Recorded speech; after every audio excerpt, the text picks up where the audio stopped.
말씀은 요셉의 말씀입니다. 제가 굉장히 좋아하는 그 성경의 이야기 중에 하나입니다. 요셉의 그 스토리를 읽을 때마다 어떤 생각을 하냐면 어떻게 하면 이렇게 사람이 한결같을까 제 참 생각을 합니다. 낮을 때 있을 때나 정말 괴로움을 당할 때나 부함에 처할 때나 힘이 있을 때나 힘이 없을 때나 어떻게 이렇게 사람이 한결같을 수 있을까? 요셉이 아주 강한 사람이었나요? 여러 정황으로 볼 때 사실 그런 것 같지는 않아요. 형들이 나중에 와서 이렇게 어떻게 보면 감정을 추스리지 못하는 또 뭐 여러 정황으로 볼 때 사실 요셉이 그렇게 강한 사람 같지는 않아요. 근데 도대체 이 비결이 무엇일까? 이렇게 그 흔들림이 없는 그 비결은 무엇일까? 이렇게 생각을 좀 해봤습니다. 그 형들에게 미움을 받죠. 그리고 죽임을 당하기 직전까지 처하다가 노예로 팔리고 또 노예로 팔렸다가 또 모함을 받아서 제일을 가고 그 순간순간마다 흔들리지를 않아요. 네. 이렇게 생각해 볼 때 요셉에게 지탱하는 힘이 있었다면 저는 하나님을 인정하고 경외하는 힘이 아니었을까 생각을 해봅니다. 하나님을 인정한다는 것이 얼마나 힘든 일인지 사람들 잘 몰라요. 하나님을 인정한다는 게 참 쉬운 말 같지만은 너무나 힘든 일이에요. 너무나 힘든 일. 하나님을 인정하지 못하면 모든 것을 다 자기가 해버려요. 예수님을 믿는다고 하고 하나님을 믿는다고 하고 그러다가 조금이라도 어려움이 닥치거나 뭔가 해야 될 일이 생길 때 대부분의 사람들은 지식과 경험과 또 그 사람들의 눈에 보이기에 가장 최선책을 택해요. 최선책. 하나님이 주시는 그 길이 아니라. 왜냐면 하나님이 주시는 길은 참 대부분의 경우 참 이 말이 안 되는 길이 많아요.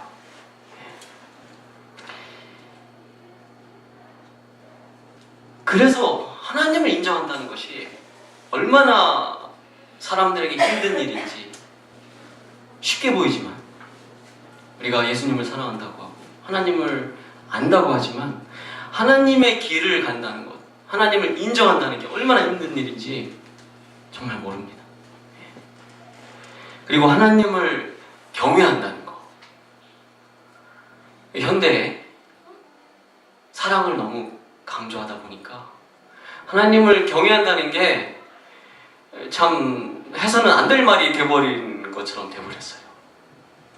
교회에서.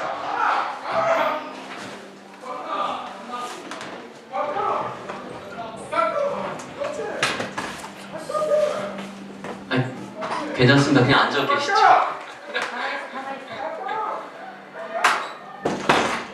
요셉은 하나님을 정말 경외한 사람이었어요. 너무나 경외한 사람이었어요. 하나님을 두려워하고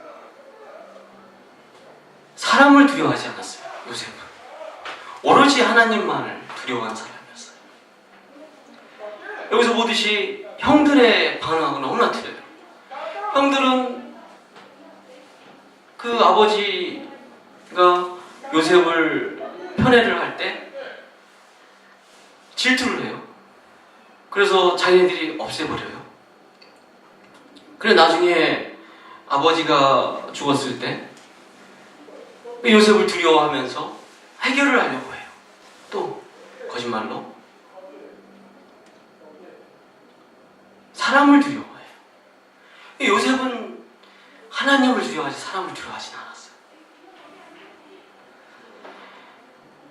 요셉에게 두 아들이 있습니다. 그 두 아들 이름 아시죠? 첫째는 므낫세라는 아들이고 둘째는 에브라임이라는 아들이에요. 므낫세라는 이름의 뜻은 므낫세. 이름의 뜻은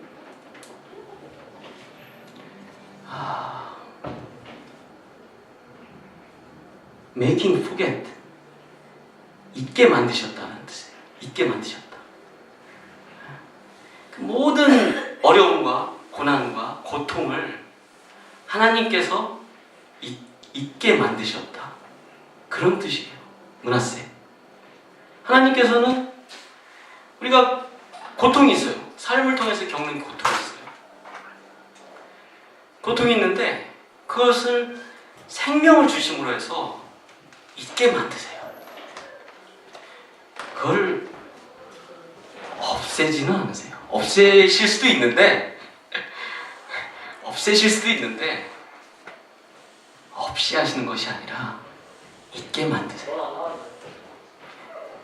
저는 잊게 만드시는 게 은혜라는 생각을 합니다.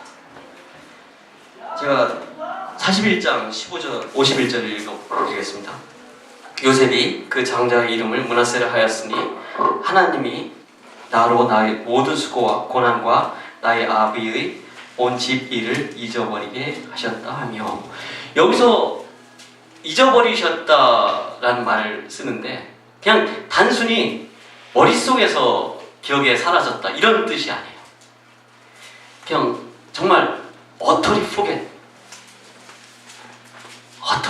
그러니까 단순히 기억 속에서 잊어버리는 것이 아니라 그 쓴뿌리를 제거하셨다는 뜻이에요. 쓴뿌리를 제거하셨다. 우리가 그 사람을 용서한다고 용서가 잘 되지는 않죠. 잊어버리기도 하는데, 근데 정말 용서할 때는 어떤 현상이 일어나나요? 정말 그 쓴뿌리가 없어져요. 상대방에 대해서 정말 미움이 없어져요. 내가 당신을 용서할게. 머릿속으로 끝나는 것이 아니라 정말 그 사람에 대한 감정, 미움과 이 모두 사라지는, 그렇게 있게 하신다는 말이에요. 므낫세. 그리고 두 번째 아들의 이름은 에브라임이에요. 에브라임이라는 뜻은 fertile land입니다. fertile land. 그러니까 비옥한 땅이라는 뜻이에요. 비옥한 땅. 비옥한 땅인데, 이 에브라임의 이름은 굉장히 선지자적인 이름이에요. 므낫세도 선지자적인 이름이겠지만 에브라임의 이름이 가나안 땅을 표현할 수도 있어요. 그렇지만 저는 더 나아가서 가나안 땅이 아니라 새하늘과 새 땅이라는 생각을 합니다. 요셉이 바라본 것은 므낫세와 에브라임 이름으로 나타나 있어요. 하나는 하나님이 구원하시고 하나님이 나를 유지하시고 하나님이 인도하시는 그 하나님을 믿음으로써 이 쓴뿌리를 잊게 되고 또 우리가 새 삶을 살게 되는 그 삶. 또 다른 한면에 에브라임의 이름으로 표현되는 하나님께서 주실 새하늘과 새 땅을 바라가면서 사는 그 삶. 어떻게 보면은 요셉이 그 모든 환난과 고통과 고난을 이길 수 있는 원동력은 이 두 가지가 아니었나 하는 생각을 해봅니다. 계시록을 제가 잠시 읽어드리겠습니다. 21장. 또 내가 새 하늘과 새 땅을 보니 처음 하늘과 처음 땅이 없어졌고 바다도 다시 있지 않더라. 또 내가 보매 거룩한 성 새 예루살렘이 하나님께로서부터 하늘에서 내려오니 그 예비한 것이 신부가 남편을 위하여 단장한 것 같더라. 내가 들으니 보좌에서 큰 음성이 나서 가로되 보라 하나님의 장막이 사람들과 함께 있음에 하나님이 저희와 함께 거하시리니 저희는 하나님의 백성이 되고 하나님은 친히 저희와 함께 계셔서 모든 눈물을 그 눈에서 씻기심에 다시 사망이 없고 애통한 것이나 곡하는 것이나 아픈 것이 다시 있지 아니하리니 처음 것들이 다 지나갔음이러라. 보좌에 앉으신 이가 가라사대 보라 내가 만물을 새롭게 하노라 하시고 또 가라사대 이 말은 신실하고 참되니 기록하라 하시고.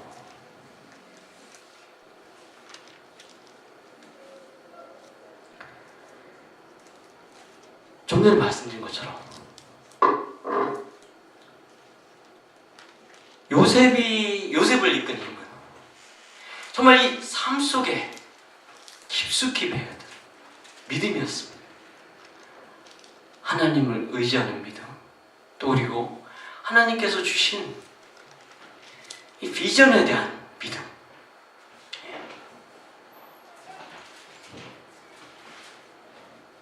이 두 가지에 대해서 대비되는 생각이 있어요. 어떤 생각이냐면 아까 말씀드린 것처럼 하나님을 인정하는 것,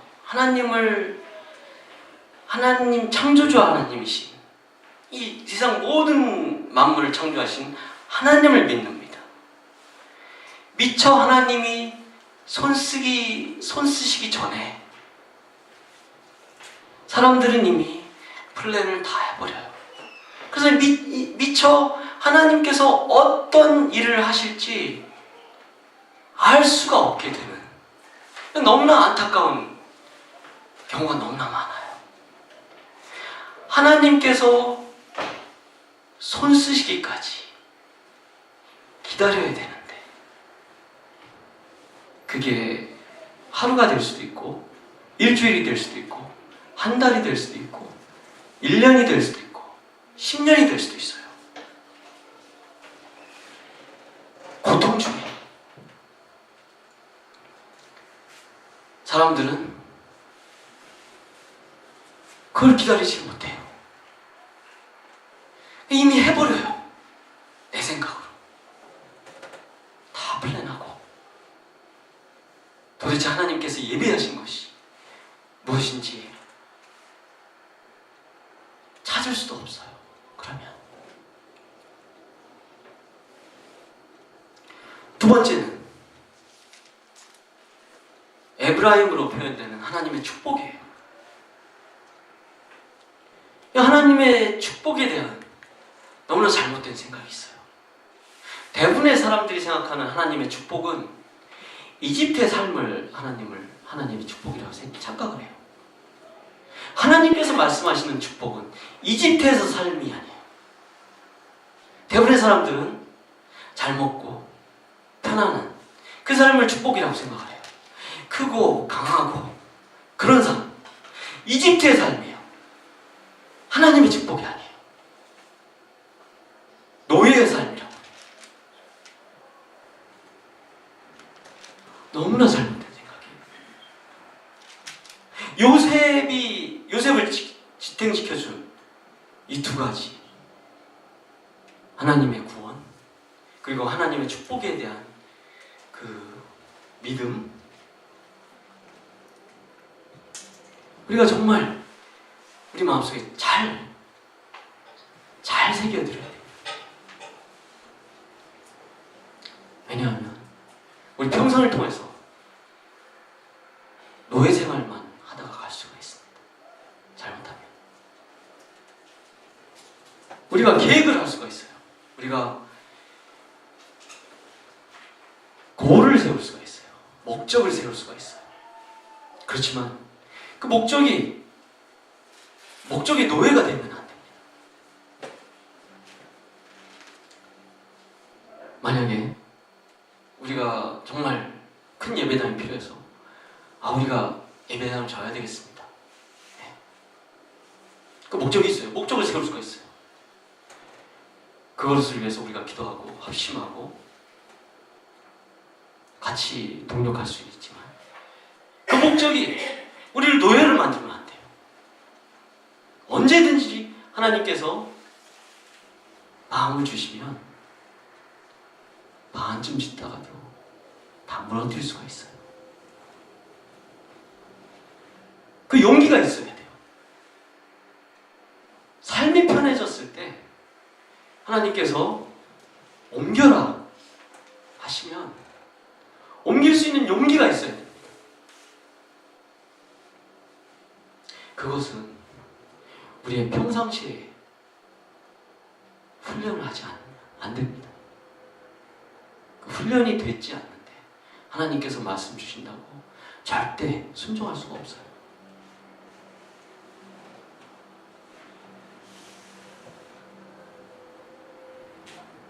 그 우리가 겪는 지금의 삶, 어떻게 보면은 하나님 아버지께서 이스라엘 백성을 이집트에서 구원하여 내시고 가나안 땅으로 인도하세요. 요단강을 건너서 가나안 땅으로. 가나안 땅을 사람들은 천국에 비유를 해요. 사실 저는 천국보다는 육신을 입고 사는 이 삶이 아닌가 생각을 합니다.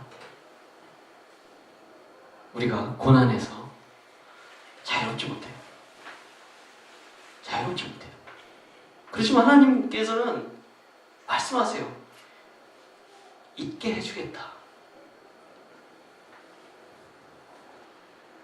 너희들이 고난을 당하겠지만 나와 함께 하면 있게 해줄게.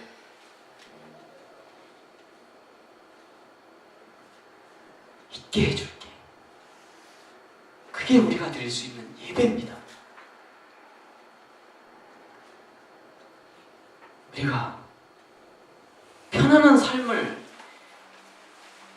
하나님께서 주신다고 그러실 수도 있겠지만 그러지 않으실지라도 우리 입술에서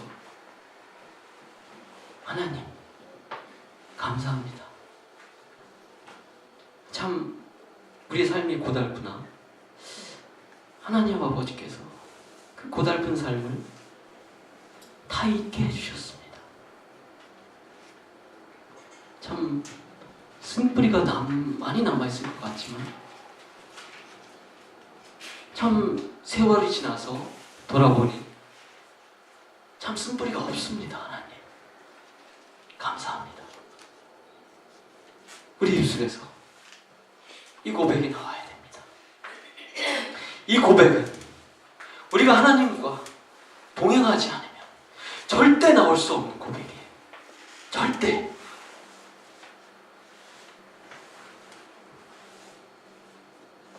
우리는 똑같은 삶을 살아요. 똑같이 고난을 받으며 살아요. 10년이 지난 후에, 20년이 지난 후에 어떤 고백이 우리 입술에서 나오기를 바라십니까?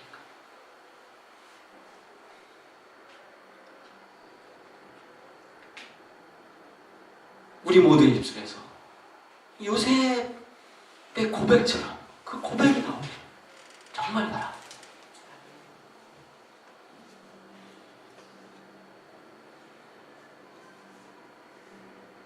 그리고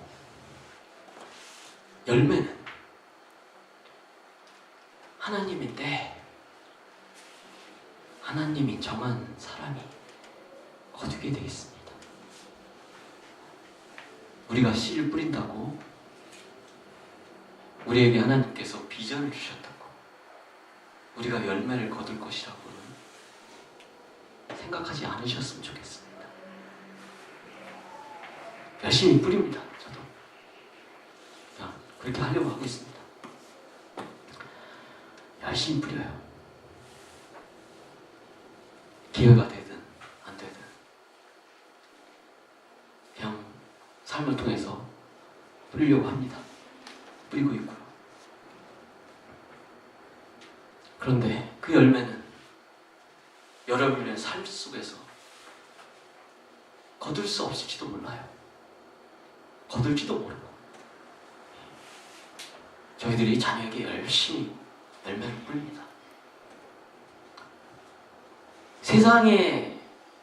세상에서 씨 뿌리는 것은 가능성이 많아요.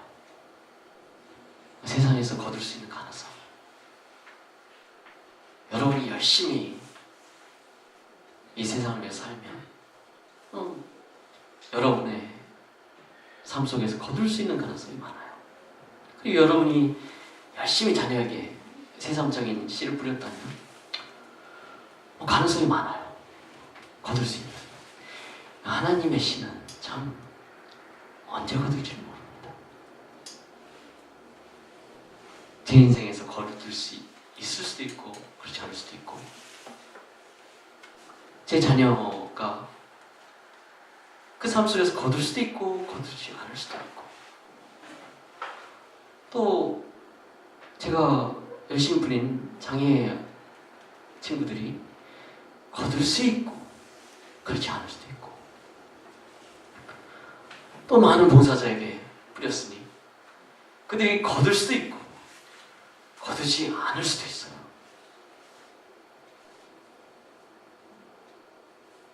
참 애매모호하죠. 왜냐하면 우리가 한 몸이기 때문에 그렇습니다. 우리는 너무 국부적으로 생각을 해요. 우리 자식만, 우리 아들, 딸만, 내가 사랑하는, 내가 좋아하는 어떤 사람만.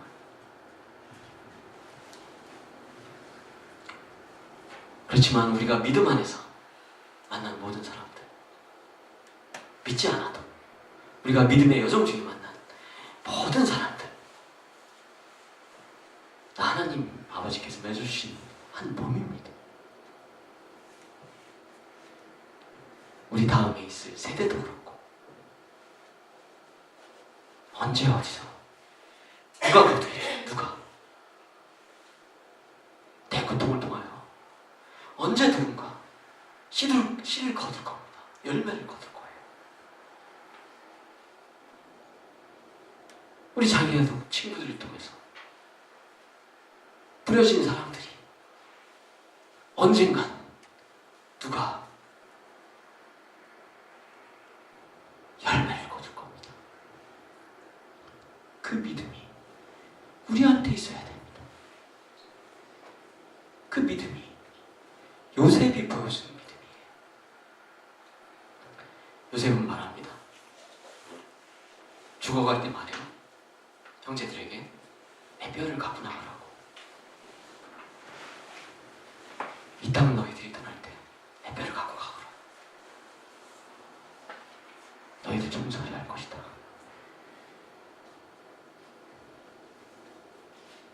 그 뼈를 갖고 나가는 게 끝인가요? 그렇지 않아요. 가나안 땅에 들어가는 것이 끝인가요? 그렇지 않습니다.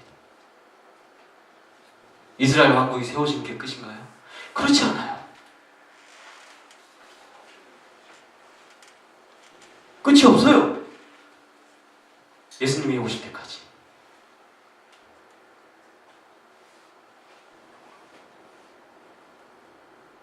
그래서 믿음의 사람들은 열심히 뿌립니다.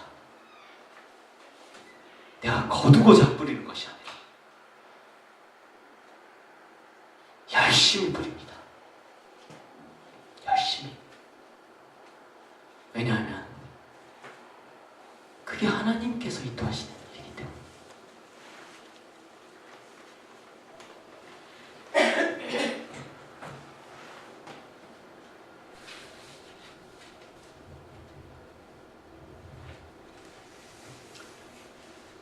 12월 초에 제가 5분 설교를 할 때 여러분께 기도 부탁을 드리는 것이 있었어요.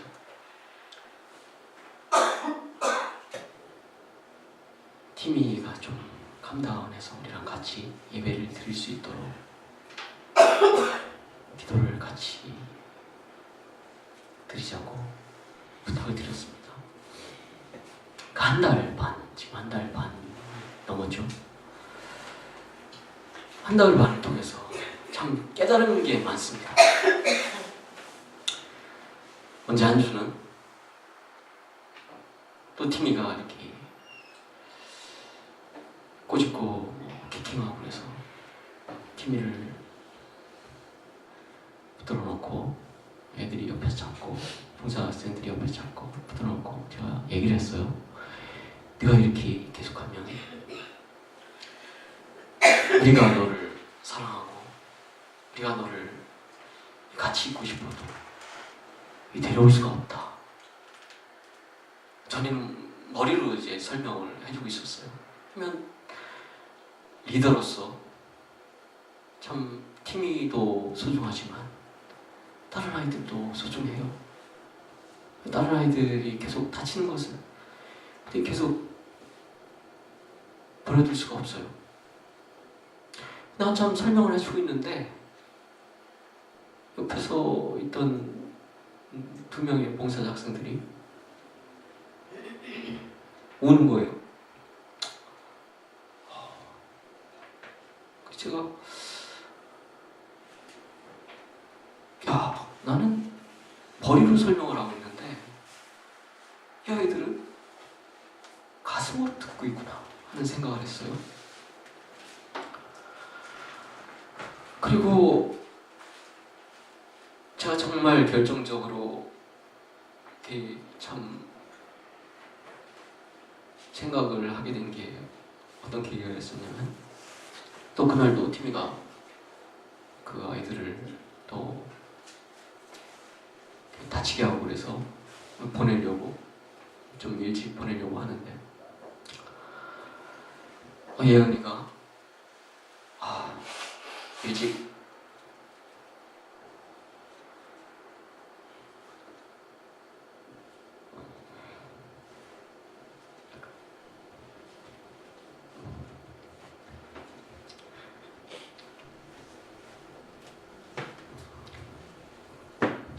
보내지 말았으면 좋겠다.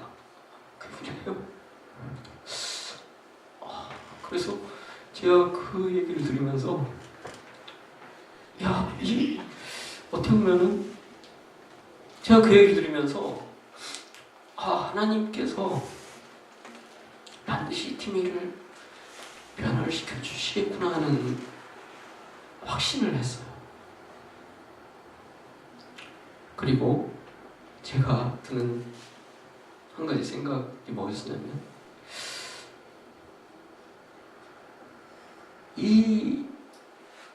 어떻게 보면은 티미의 사건을 통해서 본질은 얘가 캄다운돼서 우리가 여기 데리고 있고 그렇지 않고가 아니라 어떻게 보면은 그 사건을 통해서 이 아이들의 마음이 하나가 되는, 전에는 우리가 사랑을 머리로 알았다면 이제는 그 사건을 통해서 하나님께서 사랑을 아이들에게 가슴으로 알게 하는 것이 아닌가 그 생각을 했어요. 참 우리에게 고난이 힘듭니다. 참 고난이 쉬운 사람이 어디 있겠어요? 고난이 참 힘듭니다.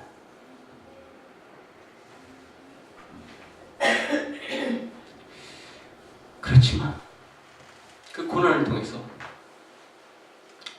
하나님 아버지께서 우리 주 예수 그리스도의 놀라우신 사랑을 알게 하시고 또 그 고난을 통해서 우리를 하나님 아버지께서 예비하신 그 새 땅과 새 하늘을 갈망하게 해주십니다.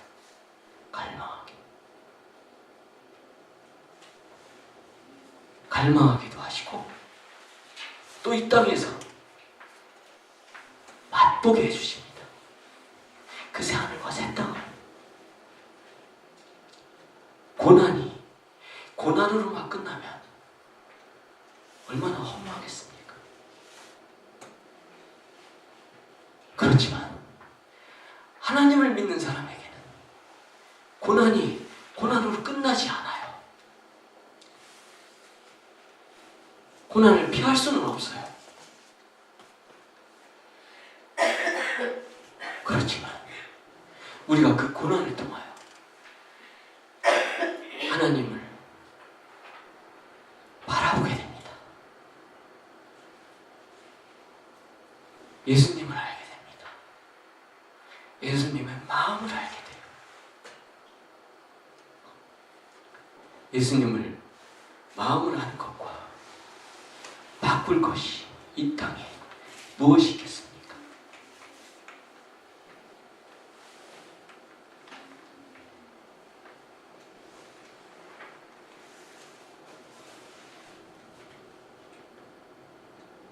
그 놀라우신 하나님의 축복이 저와 여러분에게 임하시길 기도드립니다. 기도하시겠습니다.